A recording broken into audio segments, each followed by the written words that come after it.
ঠিক আছে? সে কিন্তু হারিকেন চালাই থাকে, খালি সন্ধ্যার সময় সে লাইট জ্বালায় হারিকেনটা খুঁজে। তো সিকিউরিটির ক্ষেত্রে exactly the same thing, attitude change করতে হবে, otherwise security field is very difficult.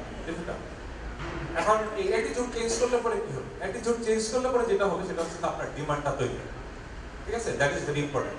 আমাদের দেশে এখন ডিমান্ড খুব কম, মানুষ বলে প্রচুর ডিমান্ড ঝামেলা করতেছে, কিন্তু আসলে ডিমান্ডটা এখন ওইভাবে তৈরি হয় না, ঠিক আছে? আর আমিও আপনাকে ডিরেক্টলি কিছু বলতেছি না, yes there is a very good demand, very high demand, কালকে থেকে একটা কোর্স করে লেগে যাবে, এরকম আমি বলতে চাচ্ছি না, এরকম বলাটা ঠিকও হবে না। তারপরে যদি আমি এরকম বলি তাহলে যেটা হবে যে 1 মাস 2 মাস পরে আপনাকে ওই মধু হই আর বিষ খাওয়াইলা ওই গানটা গাইলাম।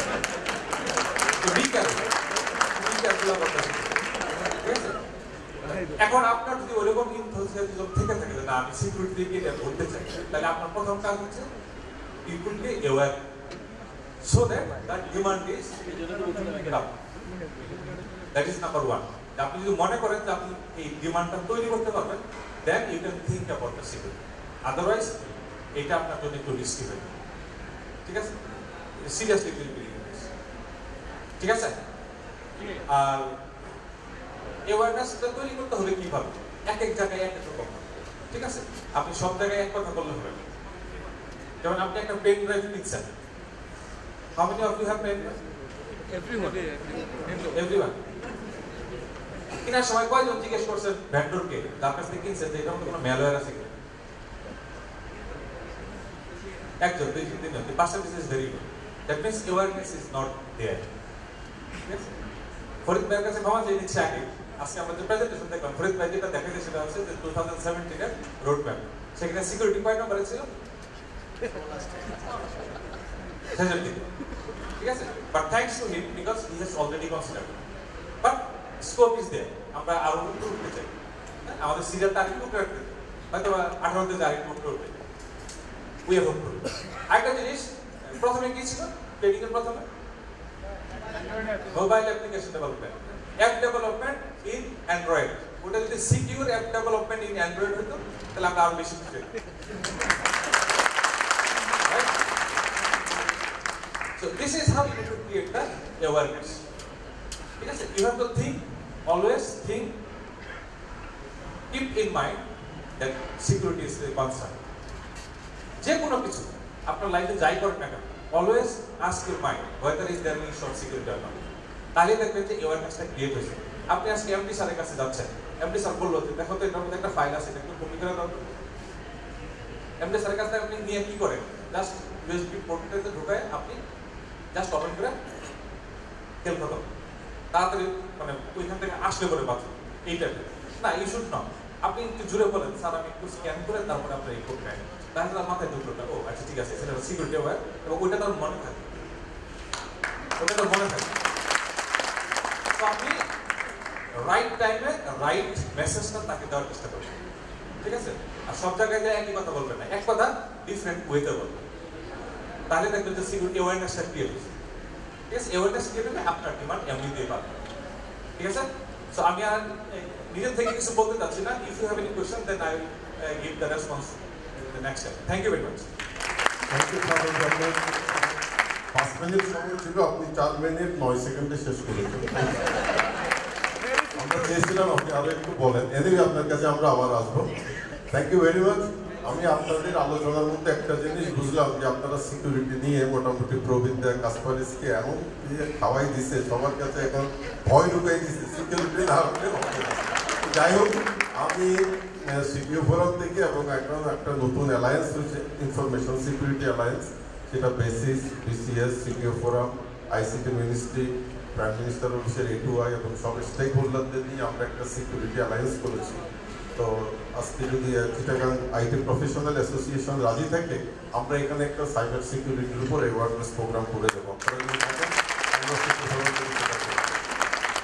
এখন আমি আরেকজনকে দিচ্ছি, উনি হচ্ছেন মাসুদ পারভেজ। উনি ডেটা সেন্টার অ্যাসোসিয়েশনের একটা প্রফেশনালদের একটা অ্যাসোসিয়েশন হচ্ছে, সেটার প্রেসিডেন্ট।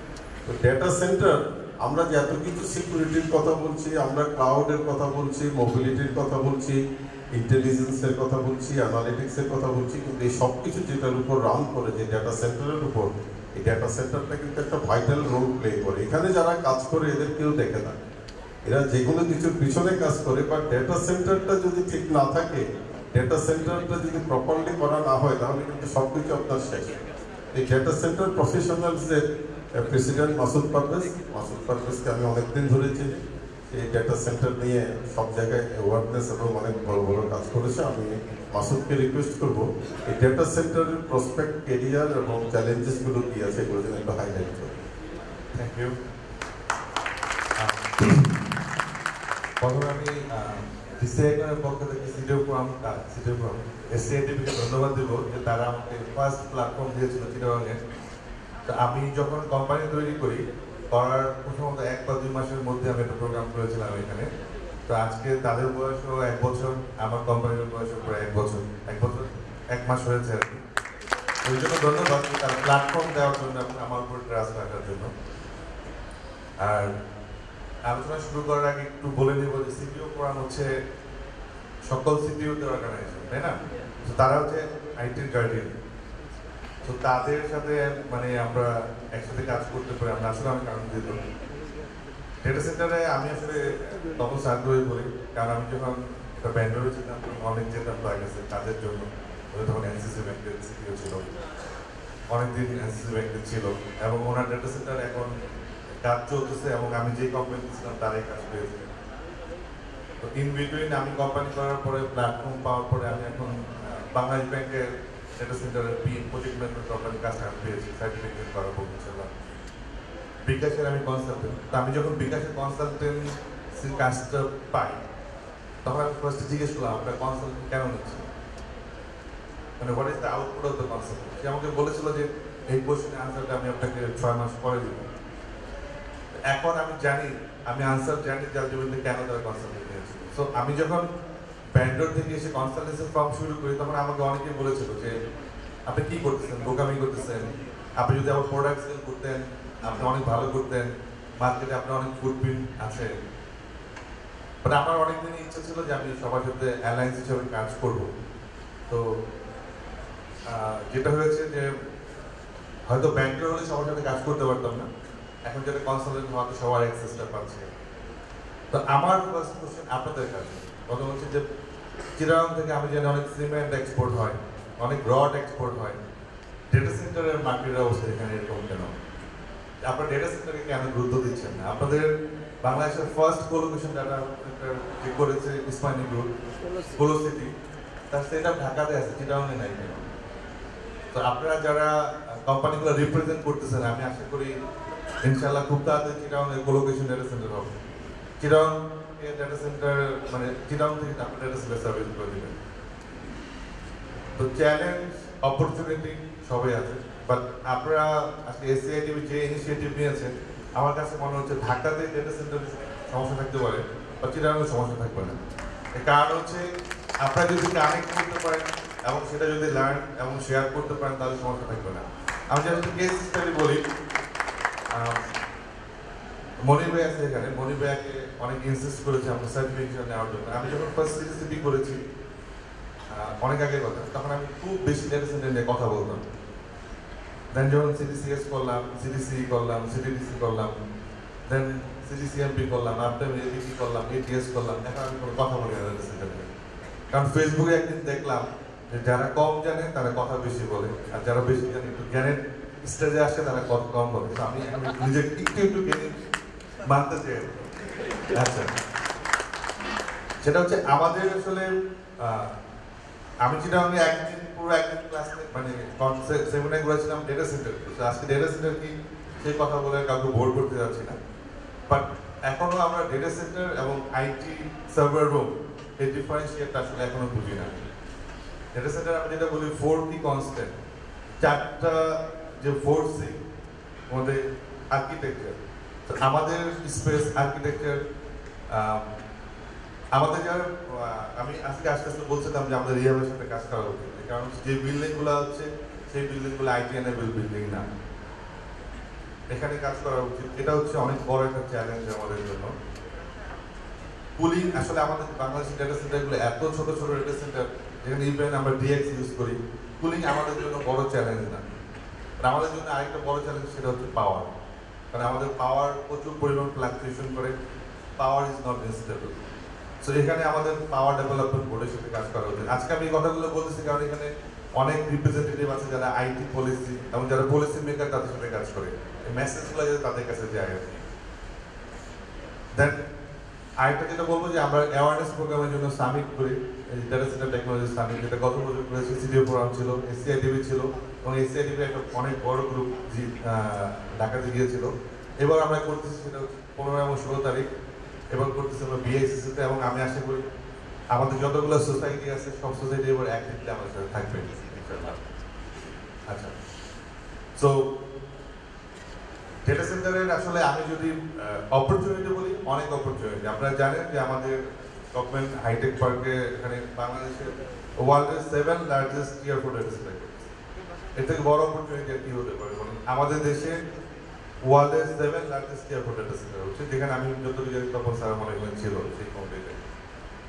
আচ্ছা, সবচেয়ে যে জিনিসটা নিয়ে এখন আমি আসলে বেশি কাজ করছি সেটা হচ্ছে হিউম্যান রিসোর্স ডেভেলপমেন্ট, এডুকেশন। তো আমি ওইখানে অবশ্যই লিস্টে দেখিনি ডাটা সেন্টারের কোনো ট্রেনিং, হয়তো চিটাগাংয়ে আমি জানি যে সবাই এখন ডাটা সেন্টারে খুব এক্সপার্ট, এর জন্য তাদের নতুন করে কোনো ট্রেনিং এর দরকার নেই, অথবা মনির ভাই এত ট্রেনিং এখানে দিচ্ছে আর নতুন করে কোনো ট্রেনিং এর দরকার নেই। বাট আমার কাছে মনে হচ্ছে ডেটা সেন্টার আসলে ট্রেনিং দরকার। বাট ট্রেনিংগুলো আমি যেটা দেখলাম যে এসসিআইডিপি অলরেডি তাদের ইন হাউস ট্রেনারদের ট্রেনিং নিচ্ছে। সো এটা আসলে অনেক ভালো একটা জিনিস, অনেক ভালো একটা ইনিশিয়েটিভ। এর কারণ হচ্ছে আমার বাচ্চারা আমার ওয়াইফ যদি না শেখায় তাহলে শেখায়, টিউটর দিয়ে শেখায়। সো শেখার জন্য আপনার ইন হাউস যারা আছে তাদের কাছে যে লার্নিংটা হবে, যেটা এক্সটার্নাল তাদের থেকে অনেক বেটার, বাট তাকে অবশ্যই নলেজের উপর হতে হবে। সে যদি রং করে কিছু ট্রান্সমিট করে সেটা আসলে সমস্যা। আর ডেটা সেন্টার আসলে ট্রেনিংগুলো খুব এক্সপেন্সিভ। সো আমি এখন যেটা বলছি সেটা হচ্ছে Bangladesh data centre professional society থেকে আমি বলবো যে আপনার যত ডেটা সেন্টার প্রফেশনাল বের হবে আমাদের জন্য তত ভালো। ফার্স্ট হচ্ছে আমাদের সোসাইটির মেম্বার তত বেশি হবে, তাই না? আর সময় কেমন শেষ? ওকে, তাহলে thank you Masud, thank you very much. আমি আসলে বাংলাদেশের প্রথম ডেটা সেন্টার আমি যখন বেক্সিমকোতে করি তখন এখানে মোর্শেদ আছে, মোর্শেদ এখানে বসে আছে, হি হ্যাজ সিন ইট। তখন বোধহয় 97-98-এর দিকে বেক্সিমকোর প্রথম আমি ফাইবার অপটিক দিয়ে বেক্সিমকোরটা করি। তারপর সেকেন্ড ডেটা সেন্টার করি আইএফআইসি ব্যাংকে, আমি যখন 2001-এ ছিলাম। তো আমি বেক্সিমকোরটা যখন করি তখন কোনো ভেন্ডার ছিল না, আমি ধরে ধরে এনে দিতাম, তারা যে প্রাইস দিত যেটা দিত সেটাই আমাকে নিতে হতো, কারণ আমার কোনো সেকেন্ড অল্টারনেটিভ ছিল না। আইএফআইসি ব্যাংকে যখন করি তখন আমার তো যেহেতু ব্যাংক টেন্ডার করে করতে হয়েছে, ভেন্ডারদের আসছে, তাদের স্পেক কি হবে সেটা আমাকে লিখে দিতে হয়েছে। আমি লিখে দিয়েছি, স্পেক বসিয়ে দিয়েছি, তারা জিনিসপত্র খুঁজে সোর্সিং করে আমার ডেটা সেন্টার করেছে। কিন্তু এনসিসি ব্যাংকে যখন করেছি তখন আমি মাসুদকে পেয়েছিলাম, তখন আমি দেখলাম এখানে আমরা 17 জন ভেন্ডার পার্টিসিপেট করেছি। তো ডিউরিং দিস 15 ইয়ার্স আমি যেটা দেখেছি, 2096-এ আমি যখন করি কোনো ভেন্ডার ছিল না, সিঙ্গেল ভেন্ডারকে আমার করে দিতে হয়েছে। আইএফআইসি ব্যাংকের সময় ভেন্ডারের স্পেক লিখে দিতে হয়েছে। আর 2007-এ যখন আমি এনসিসি করলাম তখন 17 জন ভেন্ডার, আর এখন যদি আপনারা টেন্ডার করলে 40 জনের উপরে পাবেন। তো দ্যাটস দ্য বিউটি। এটা ভালো, চ্যালেঞ্জ অনেক বেশি। তো এসব নিয়ে কাজ করার অনেক সুযোগ আছে। এখন আমি আপনাদের সামনে যাকে পরিচয় করিয়ে দেবো, আমরা সব কিছু সম্পর্কে বলেছি, তো আমরা একটা এরিয়া কভার করিনি, সেটা হচ্ছে ইআরপি, এন্টারপ্রাইজ রিসোর্স প্ল্যানিং। এখন সব অর্গানাইজেশনে ইআরপির উপর অনেক কাজ হচ্ছে। আমাদের সাথে আছে Rashidul Hasan, vice president basis. Basis তো আপনারা সবাই জানেন। I am thankful to Rashidul Hasan, because আপনারা জানেন 1 থেকে 4 14 ফেব্রুয়ারি সফট এক্সপো হচ্ছে বেসিসের, এবং এই সফট এক্সপোর পুরো দায়িত্বে আছে কিন্তু রাশিদুল হাসান। আমি যখন তার নাম দেখেছি, আমি যখন এয়ারপোর্টে রাশিদকে দেখেছি, আমি অবাক হয়ে যাই, ভাবি নাই যে রাশিদ এত বড় দায়িত্ব ছেড়ে আসতে পারবে।